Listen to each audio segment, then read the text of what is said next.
So we're back here for day 2 of the bootcamp on design and build a modern healthcare data warehouse. Please make sure to keep your questions ready, and Dr. Shiv will answer them towards the end of this session like he did yesterday. So Dr. Shiv, you can go ahead. Thank you, Michelle.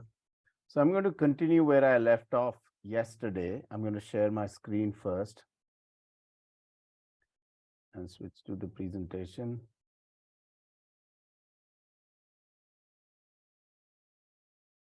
So yesterday we stopped before we were going to delve into architectures for a healthcare data warehouse. And so when you're making the choice of one architecture over another, there's no real, one right answer to this, because all of these architectures have worked for different kinds of institutions and organizations.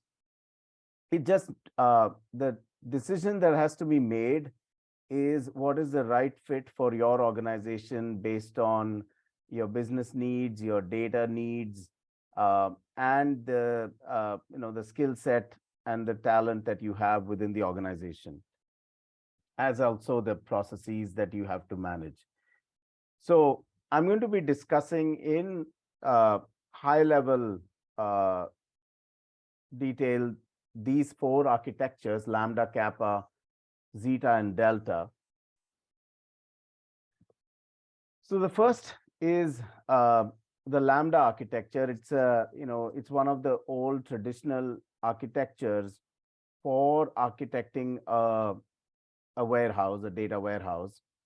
And what this does is it is meant to address both batch as well as streaming data.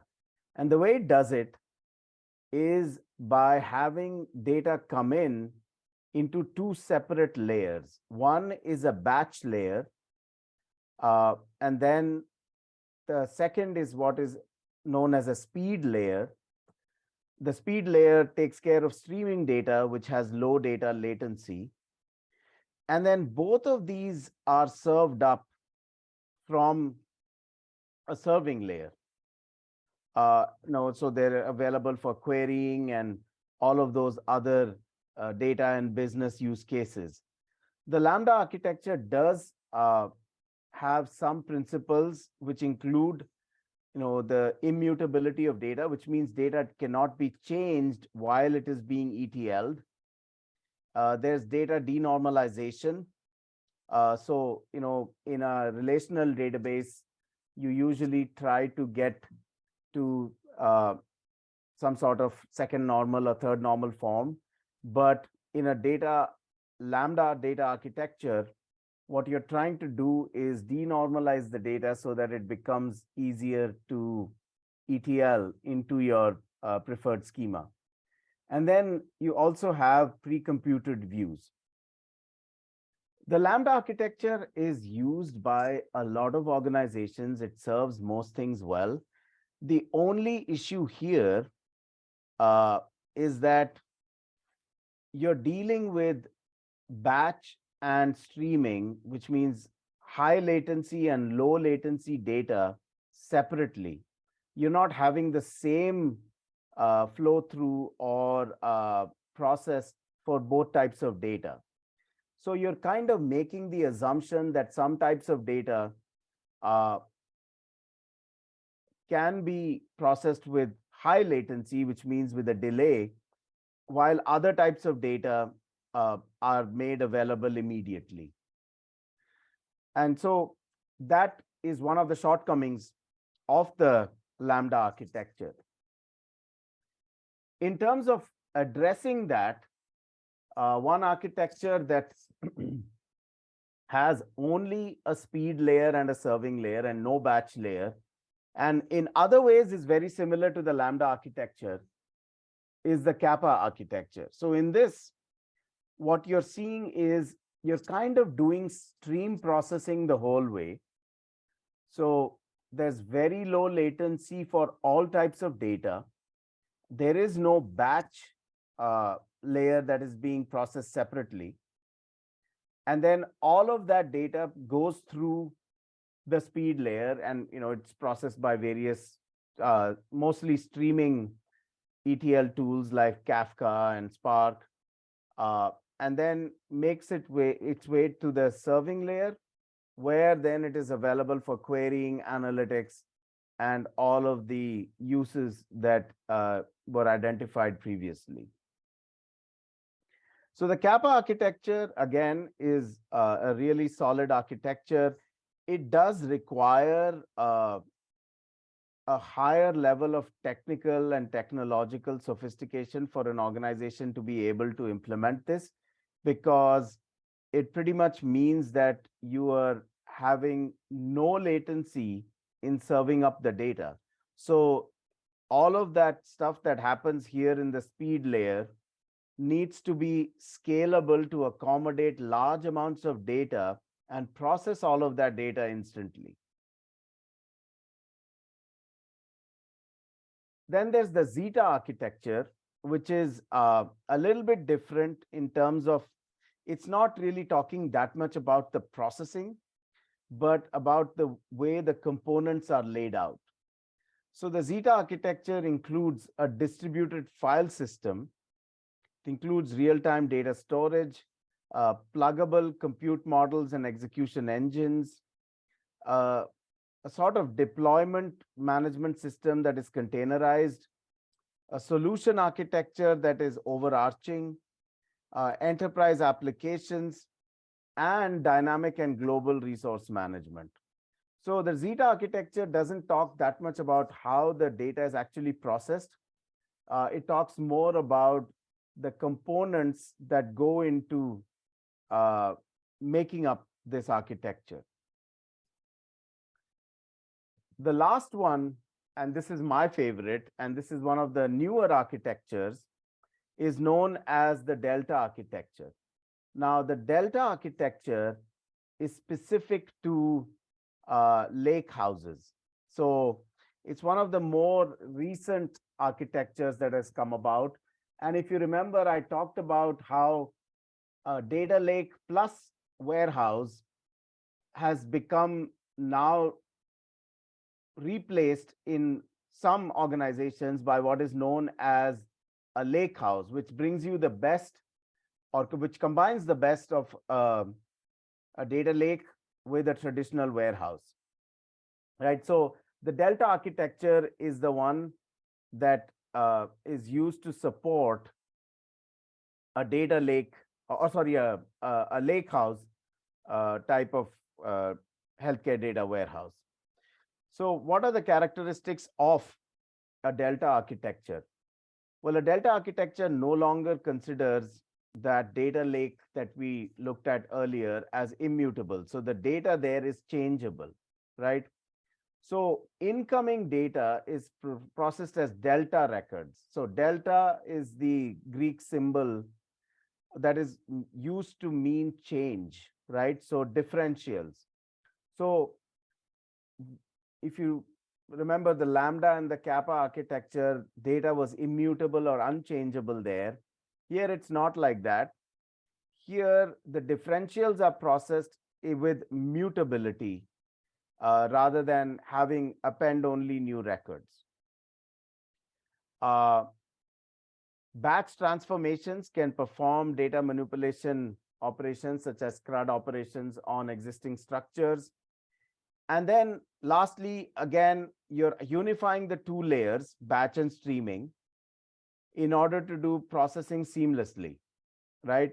So that also means that you're using the same ETL engine, the same API, the same code for both batch and streaming data processing, which means you get better performance, fewer overheads, you have the same code base. You don't need to use a different set of tools for your batch data versus your streaming data. And I'll describe the lakehouse architecture, which is this pretty much the same as Delta architecture, in a little bit more detail at the end of this session. So the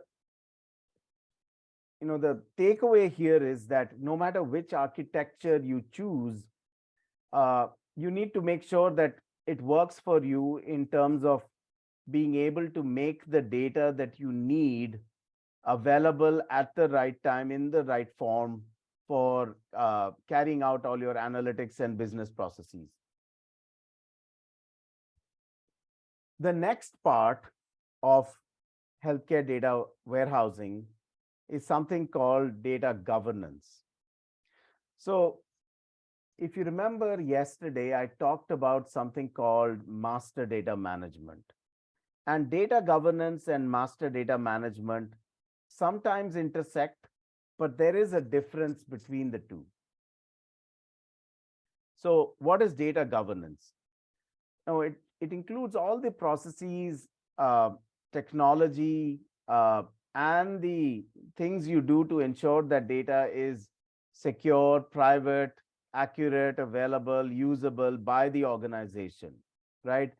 So pretty much it involves setting data policies that apply to how data is processed, stored, and also archived and disposed of.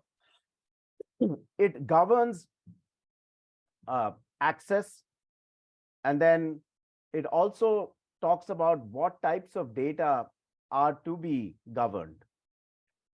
And in some cases, or in many cases, in addition to internal policies, you also have compliance with external standards that might be set by industry groups, in some cases by the government, or by other stakeholders. Now, data governance applies to all of your data, while master data management applies only to what is known as master data. So if you remember, it was customer, product, location, and other, right? Those were the 4 types of data or master data domains. Data governance, on the other hand, does not apply to just your master data. It applies to all of your data, all of your transactional data, your non-master data, any and all of the data that you're collecting or generating. Data governance applies to all of that. But in some technologists will say that master data management is a subset of data governance, but others feel that these two are totally different domains and processes. In any case, both are very important, because without a proper data governance framework, you're likely to descend into some sort of chaos with your data. Because data governance, one of the most important things about data governance is that it needs business involvement. It is not a technology-led and technology-defined process. Or it has to have involvement by the business side to take control of and govern the data that they are using. Master data management, on the other hand, is for the most part a technology process. So that's another big difference between the broader term of data governance versus the more narrow term master data management. The next step when you're implementing a healthcare data warehouse is to define a usage mechanism. So, that term itself can seem ambiguous, because what do you mean by a usage mechanism? Well, a usage mechanism just means all of the ancillary processes and best practices that you put in place to make sure that the use of your warehouse is optimized and is secure and is maximizing the value that is being delivered by the data. So these usage mechanisms can include the following: you standard data integration and data profiling and data quality best practices, an appropriate methodology for staging your data for ETL or ELT, for data warehouse modeling and schema design, some of which I talked about earlier, but you have to codify them into some sort of a usage mechanism, right? So those processes being standardized means that you're kind of defining a usage mechanism for your warehouse. You have to define levels of quality, data quality, that the organization feels are appropriate. Now, this might differ from organization to organization because not every organization has this need for the same level of quality, uh, because, depending on how the data is being used. But whatever is appropriate for your organization, that standard has to be maintained and adhered to. You also have to figure out the data quality problems uh, from the workflow perspective. So there's data quality that you check when you're ETL or ELTing the data in. But then when you start using the data, there might be other data quality problems that are uncovered. And so that also needs to be part of your usage mechanism.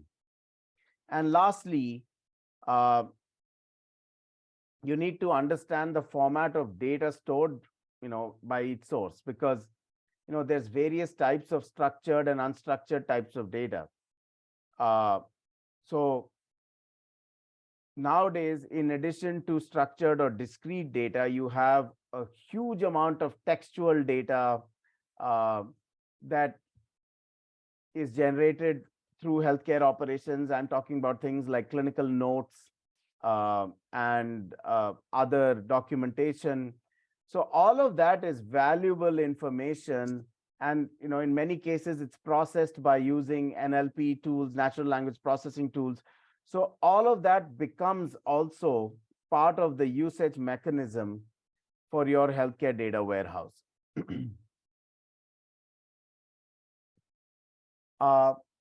Then there's the ongoing monitoring and management of the healthcare data warehouse. Now, most commercial technology vendors for healthcare data warehouses or warehouses in general, whether they're cloud-based warehouses or non-cloud-based, they offer a suite of tools to help you monitor the performance and the usage of your warehouse. And the metrics in these cases usually at least include the following: usage, compute resources, number of users, response times, activities, which means what kinds of workloads are running, and then when are these workloads running, right? Because you don't want a situation where all of the load of big queries hit at the same time. So you want to understand the usage patterns, both in terms of time as well as the uh, the level of compute needed to execute those queries and other workloads. So most of these are available as monitoring tools that offer all of these metrics that you can then look at and tweak the performance of your warehouse based on what you're seeing in your monitoring dashboard. Now, the aim in all of this should be to set up alerts and signaling mechanisms that database administrators or warehouse administrators can respond to, because there's no use having a dashboard that you can only look at and can't do anything about, right? So if you're seeing loads hitting at a particular time, maybe there's a need to scale up, especially if it's a cloud-based warehouse. Maybe there's a need to dynamically scale up your warehouse at that particular time, add a few nodes to your compute and also to your storage to make sure that queries and other analytics complete on time, right? So all monitoring should be dynamic and should also be linked to actions that can be taken either automatically or by human intervention in order to make sure that the warehouse functions in the most optimal manner possible. So now I'm, going to talk about data lakes. Lake houses, because this is very closely linked to the delta architecture that I covered a few slides back. When I showed you, in the first session, I showed you the 3 stages of healthcare data warehouses, where the first stage is pretty much you don't have a warehouse, you only have disparate, siloed OLTP systems that you're querying for your business cases. The second stage is a traditional, data warehouse, which is loaded in a batched manner. So there's high data latency, but your warehouse serves its purpose because it integrates data from multiple OLTP systems. And the third was a situation where you have a data lake that accommodates your streaming data that you want to use real time, but it's data that is directly dumped from the source system. It's not really ETL'd in any meaningful manner. And then you also have a traditional data warehouse along with the data lake to accommodate the data that is batched and loaded after doing your ELT or ETL processes. The problem with the data warehouse plus data lake setup, even though data lakes have been around for about 10 years or 15 years now, there's a whole set of problems that come with data lakes plus data warehouses. One would be data staleness and high data latency, right? So if you've got a data lake plus data warehouse setup, the data in your warehouse is stale because it's not loaded real time. The data in your lake, on the other hand, is pretty fresh. But the problem there is that it doesn't have the right structure and it's not clean data. So it's difficult to use it for analytics unless the user knows exactly what they're doing. The second is problems with reliability. The third is there's high total cost of ownership if you're going with a traditional data lake plus data warehouse setup, because in addition to that, they have very complicated, mostly Lambda architectures with the speed layer and the batch layer. There's also very limited support for advanced analytics like machine learning or artificial intelligence and predictive models. And this is because the traditional data warehouse doesn't really support machine learning on, that environment doesn't support anything other than straight SQL. On the other hand, the data lake might, but the data in the data lake is not clean or pristine enough to be used directly for analytics. So you've got a problem where there is a huge demand for your data scientists and other people of a similar bent of mind to do something useful with your data in terms of ML and AI, but your current data warehouse and data lake setup doesn't support that. And lastly, in relational databases, there is these concepts of atomicity, consistency, isolation, and durability. Now, these are not guaranteed in a traditional data lake. They are guaranteed in your main warehouse, which has the batch data, which is ETL'd in. But the data that is just landed in the lake, in the data lake, that is not ACID compliant, ACID being atomic, consistent, isolated, and durable. So this set of shortcomings is what led uh,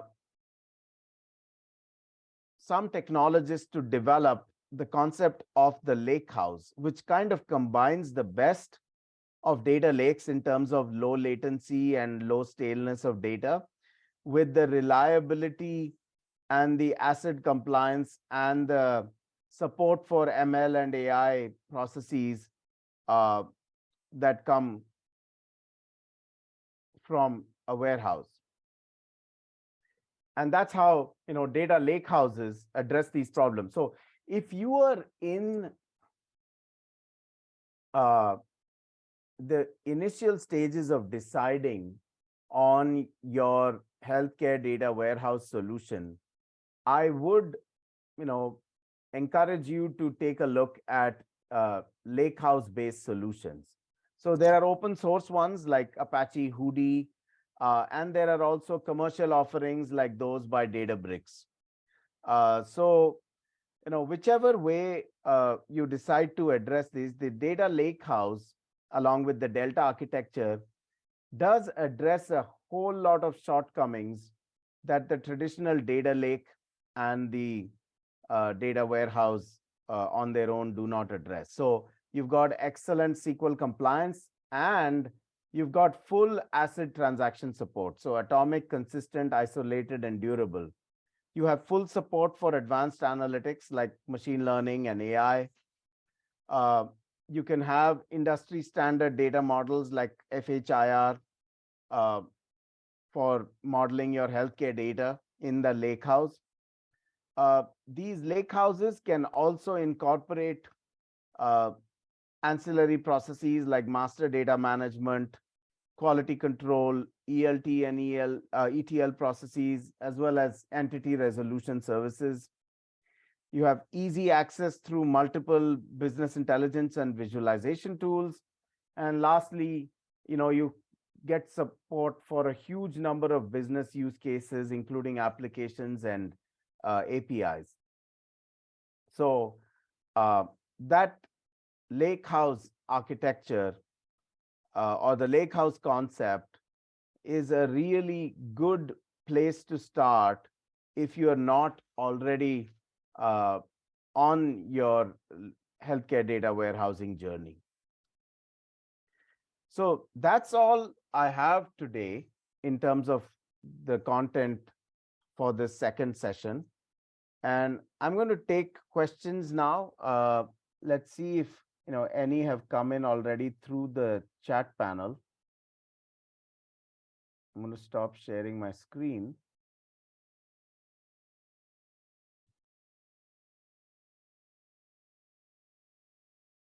And you can, I can also unmute people in case they,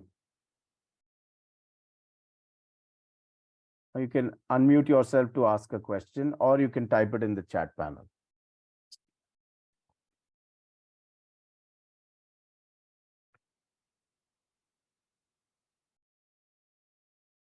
So I've got one question that came in on the chat, and it says, how does one decide whether one needs to go in for a Lambda or a Kappa architecture? So I think, it's decided by your data and the latency that you want to process it with, right? So the Kappa architecture pretty much deals with all of your data as if it were streaming. So there is no real batch layer. So you're processing all your data through in the same manner, even though it still is treated as immutable and append only, but you're processing all of it in one speed layer. So that if you have a need for low latency data processed through in a streaming fashion, then you have to go with the Kappa architecture instead of the Lambda one. Okay, let me see if there are any other questions.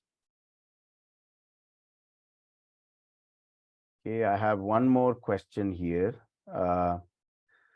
So the question is, are